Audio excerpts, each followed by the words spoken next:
एक अमीर घर की महिला नेहा हर दिन अपने पति राजेश के साथ कार में बैठकर दिल्ली की भीड़-भाड़ वाली सड़कों से होकर ऑफिस जाती थी। बाकी लोगों की तरह यह ट्रैफिक उनके लिए आम था, लेकिन रेड सिग्नल पर रुकते ही कुछ ऐसा होता था जो नेहा के दिल को छू जाता था। जब उनकी गाड़ी ट्रैफिक या सिग्नल पर रुकती तो छोटे छोटे बच्चे उनकी गाड़ी को घेर लेते। कोई सामान बेचता, कोई भीख मांगता, और उन्हीं में से एक था ईशान।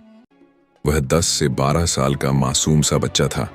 कभी वह गुब्बारे लेकर दौड़ता हुआ उनकी कार के पास आता, कभी उसके हाथ में छोटे खिलौने होते तो कभी वह रंग बिरंगे फूल बेचता। उसकी मासूमियत और मीठी बातें नेहा को बहुत अच्छी लगती थीं। एक दिन वो उनकी गाड़ी के पास आकर बोला, आंटी, गुब्बारा ले लीजिए, रंग बिरंगे गुब्बारे हैं। नेहा मुस्कुराई और बोली, मैं इनका क्या करूंगी? ईशान बोला, आंटी, अपने बच्चे को दे देना, आपके बच्चे खुश हो जाएंगे। नेहा हंसते हुए बोली, अरे, मेरे बच्चे नहीं हैं। ईशान ने मासूमियत से सिर हिलाया और कहा, आंटी, ले लो ना, सुबह से एक भी नहीं बिका है। उसकी यह बात नेहा के दिल में उतर गई। उन्होंने ईशान से 2 गुब्बारे और एक छोटा खिलौना खरीदा और उनकी कार आगे बढ़ गई। कई दिन बाद फिर से उसी सिग्नल पर नेहा को ईशान खड़ा हुआ दिखाई दिया, लेकिन इस बार उसके हाथों में किताबें थीं। नेहा ने मुस्कुराकर पूछा, क्या बात है, आज गुब्बारे नहीं हैं? ईशान बड़ी मासूमियत से बोला, आंटी, गुब्बारे फट जाते हैं, जिससे काफी नुकसान हो जाता है। आज आप किताब ले लीजिए, बस 20 रुपये की ही तो है। जरूरत न होने के बावजूद नेहा ने किताब खरीद ली। धीरे धीरे उन दोनों के बीच एक अजीब सा लगाव पैदा होने लगा और नेहा को ईशान बहुत अच्छा लगने लगा। हर बार वहां से गुजरते समय नेहा उससे कुछ न कुछ खरीद लेती और चुपचाप उसकी हथेली पर पैसे रख देती, जिससे ईशान के चेहरे पर मुस्कान तैर जाती। उसकी मासूम मुस्कान नेहा को किसी मरहम की तरह सुकून देती थी। लेकिन अगले दिन जब नेहा की कार सिग्नल पर रुकी तो अचानक उसकी नज़र सड़क किनारे बिखरी हुई किताबों और खिलौनों पर पड़ी। उसे तुरंत ईशान का ख्याल आया। नेहा बेचैन होकर शीशे के बाहर देखने लगी। उसका दिल जोर जोर से धड़क रहा था। तभी कुछ बच्चे भागते हुए उनकी गाड़ी के पास आए और बोले, मैडम, आप ईशान को ढूंढ रही हैं ना? हाँ, कहाँ है वो? उन बच्चों ने कहा, दीदी, उसका तो अभी थोड़ी देर पहले एक्सीडेंट हो गया है। नेहा की सांसें रुक सी गईं। ये सब कैसे हुआ? उसकी हालत कैसी है? बच्चा बोला, दीदी, एक तेज रफ्तार बाइक वाला उसे टक्कर मारकर भाग गया। उसका सिर फट गया था।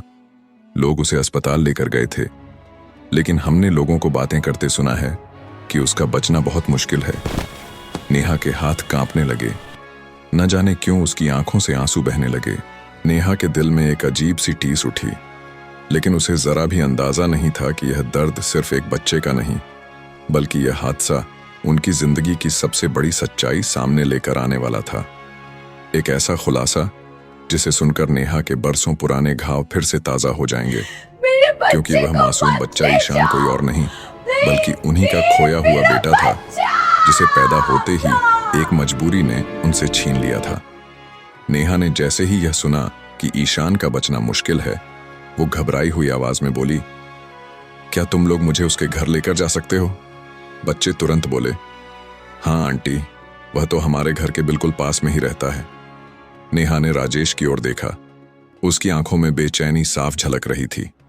नेहा ने कहा, राजेश, मुझे यहीं उतार दो, मुझे कुछ भी अच्छा नहीं लग रहा, मुझे उसे देखने जाना ही होगा। राजेश ने गहरी सांस ली और बोला, ठीक है, तुम चली जाओ, मुझे तो दुकान खोलनी है, लेकिन जो भी हो मुझे तुरंत फोन करना। राजेश ने उसे वहीं उतार दिया। नेहा ने एक छोटे बच्चे को साथ लिया। वह ऑटो में बैठी और घबराए दिल के साथ उस गली की तरफ निकल पड़ी जहां ईशान रहता था। थोड़ी दूर आगे चलकर बच्चे ने ऑटो रुकवाया, लेकिन जैसे ही नेहा नीचे उतरी तो अचानक उसकी नजर एक बुजुर्ग महिला पर पड़ी। उसे देखते ही नेहा सन्न रह गई। यह तो वही औरत है। वो उस महिला को बहुत अच्छी तरह जानती थी। बुजुर्ग महिला भी नेहा को देखते ही ठिठक गई और अगले ही पल फूट फूट कर रोने लगी।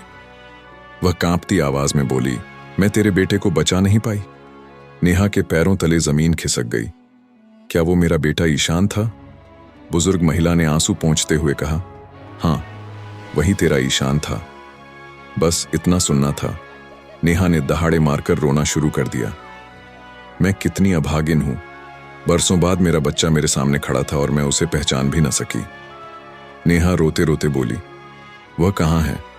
अब कैसी हालत है उसकी? मुझे उसे देखना है। गली में नेहा के रोने की आवाज सुनकर मोहल्ले की औरतें भी इकट्ठी होने लगीं। एक ने पूछा, ये कौन है? ये इतनी बेचैन क्यों है? ईशान की दादी ने आंसू पोंछते हुए कहा, अरे, यही तो उसकी असली मां है। ये सुनते ही गली में सन्नाटा छा गया। किसी को भी यकीन नहीं हो रहा था कि इतनी अमीर औरत का बच्चा इस हालत में कैसे जी रहा था। नेहा रो रो कर पुकार रही थी, ईशान, मेरा बच्चा ईशान। उसकी दर्द भरी पुकार से पूरा मोहल्ला गूंज रहा था। ईशान और नेहा की इस सच्चाई को समझने के लिए हमें समय में थोड़ा पीछे जाना पड़ेगा।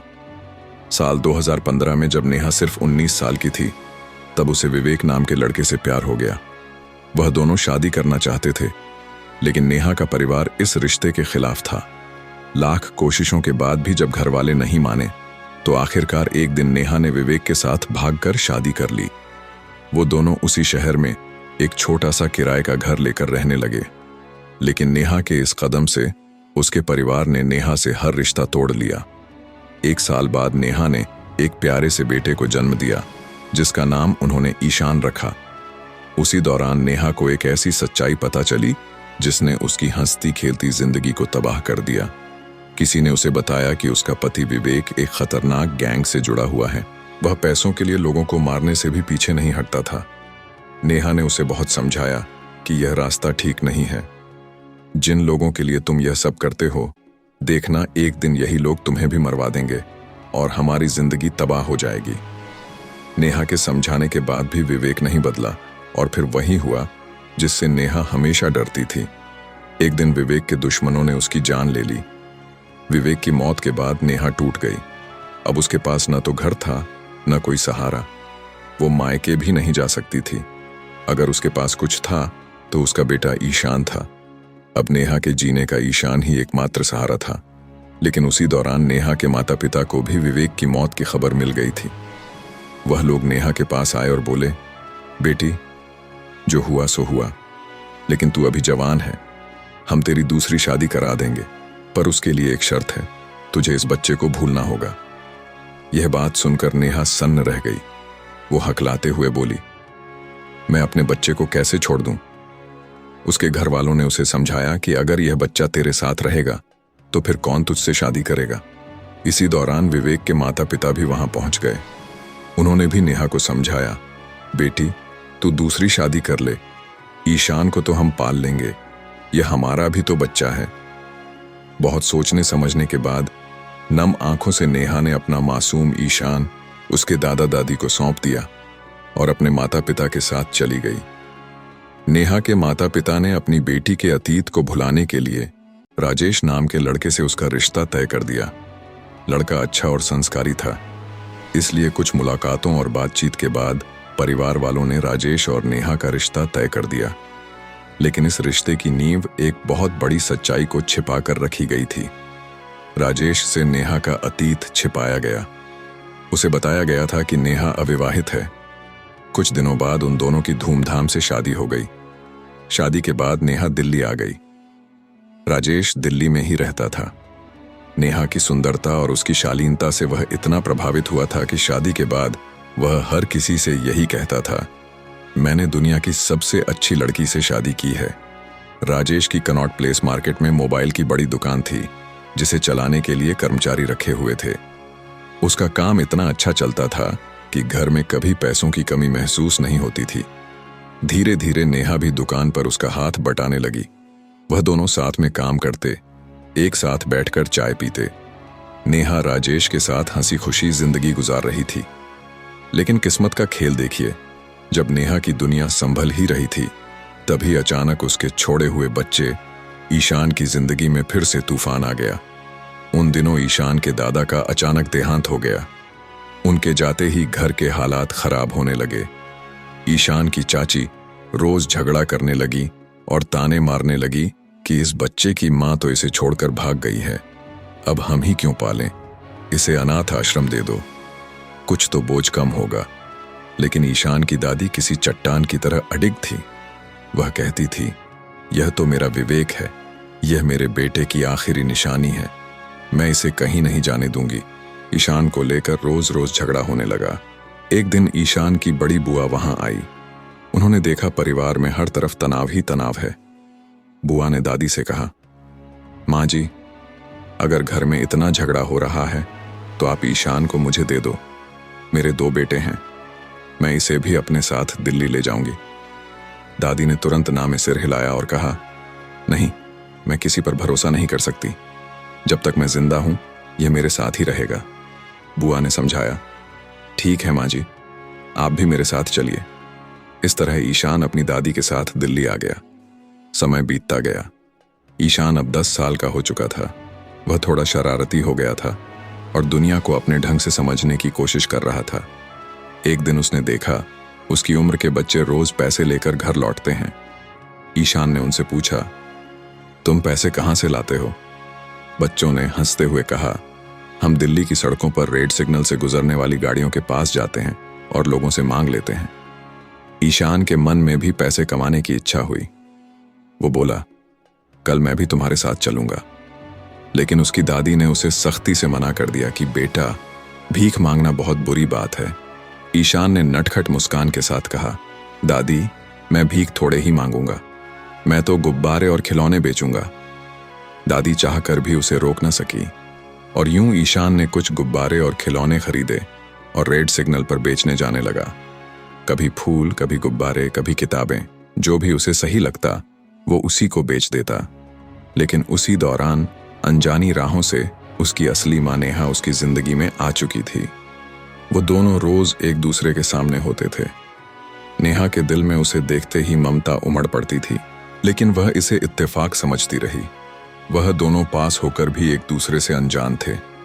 नेहा मन ही मन अपने बेटे को हर रोज याद करती थी, लेकिन उसके माता पिता ने उसे सख्ती से मना कर रखा था कि कभी गलती से भी ईशान का नाम मत लेना, क्योंकि अगर किसी को पता चल गया तो तेरी जिंदगी खराब हो जाएगी।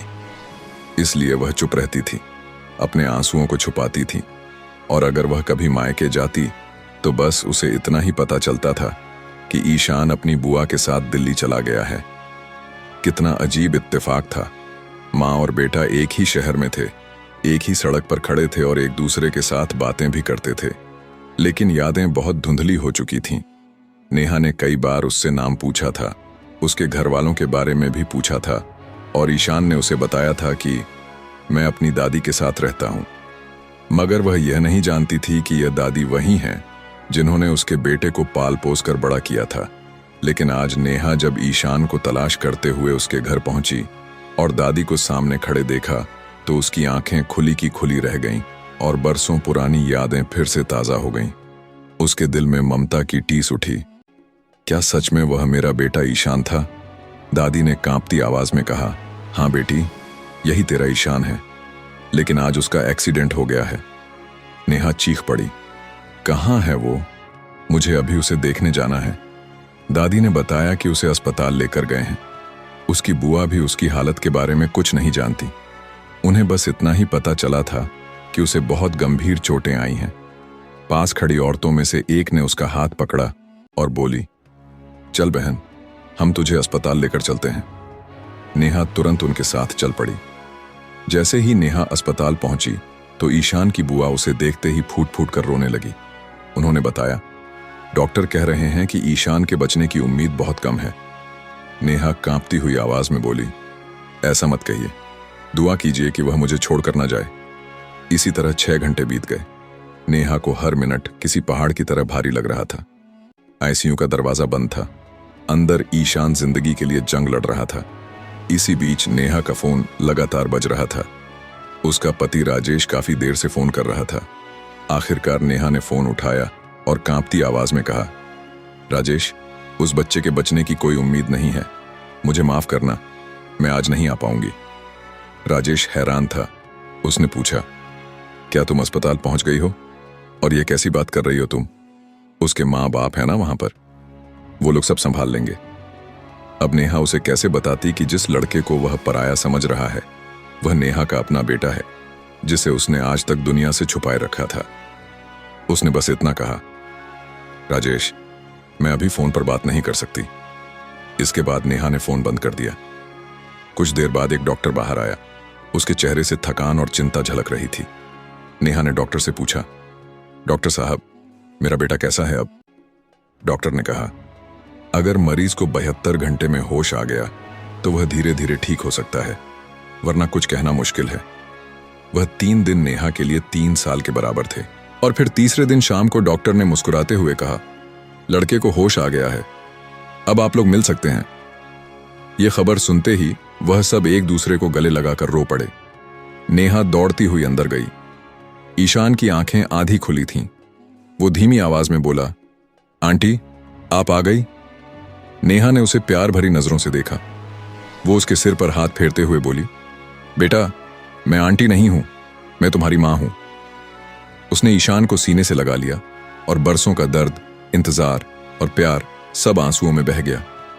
डॉक्टर ने नेहा को समझाया कि बच्चे के साथ ज्यादा बात ना करें, इसे अभी आराम करने दो। पिछले 3 दिनों से नेहा ने राजेश को फोन नहीं किया था। उसका मोबाइल भी बंद था। उधर राजेश नेहा की चिंता में परेशान था। आखिर वह भी ईशान के घर पहुंच गया और वहां राजेश को नेहा की असल सच्चाई का पता चल गया। वह तुरंत अस्पताल पहुंचा। उसने पहले गुस्से से कहा, तुम लोगों ने मेरे साथ धोखा किया है, लेकिन फिर भावुक होकर बोला, लेकिन नेहा, मैं तुम्हें माफ करता हूं। आज से हमारा रिश्ता और मजबूत होगा। नेहा चुपचाप सब सुनती रही। भला उसके पास अब बचा ही क्या था सिवाय ईशान के। और अब नेहा ईशान को दोबारा नहीं खोना चाहती थी। 1 हफ्ते बाद ईशान घर आ गया। नेहा उसकी देखभाल करती रही।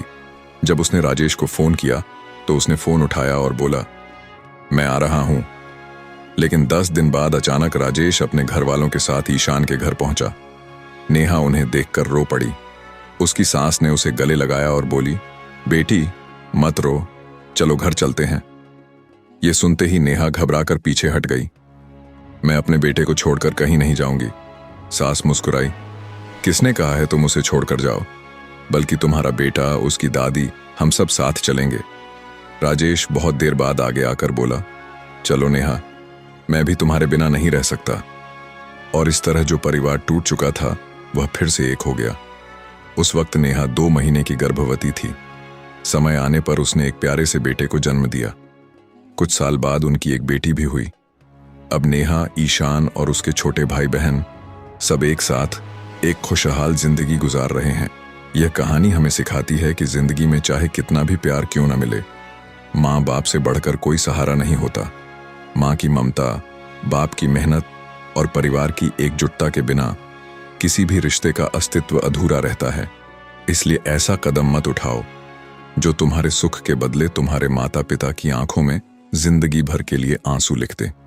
परिवार को कभी ना तोड़ो, बल्कि उसे जोड़ने का प्रयास करो। दोस्तों, अगर कहानी पसंद आई हो तो इसे लाइक और शेयर करें। ऐसी ही दिलचस्प कहानियों के लिए हमारे चैनल को सब्सक्राइब जरूर करें। यह कहानी पूरी तरह काल्पनिक है। यह सिर्फ और सिर्फ मनोरंजन और सीख के उद्देश्य से बनाई गई है। किसी भी असल घटना या व्यक्ति से इसका कोई संबंध नहीं है।